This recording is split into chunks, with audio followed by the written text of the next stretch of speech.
mana qizlarjonlar, bola oldirishga shoshilmang. Nima uchun? Ularni bitta 3-chi homiladorliklari ekan. Uyda 2ta farzandlari bor, bitta bolasi DTSP.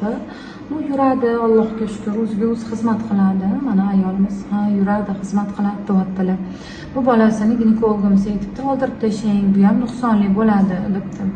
Men bunaqa maslahat bermayman o'rtoqlar. Bitta bola nuqsonli tug'ildi degani, ikkinchisi ham nuqsonli bo'ladi degani emas o'rtoqlar.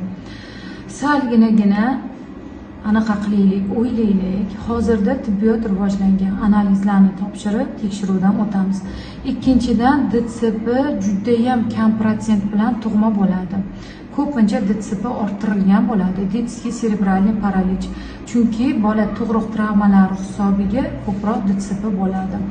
Agar kislorod yetishmovchiligi boshqa holatlar ham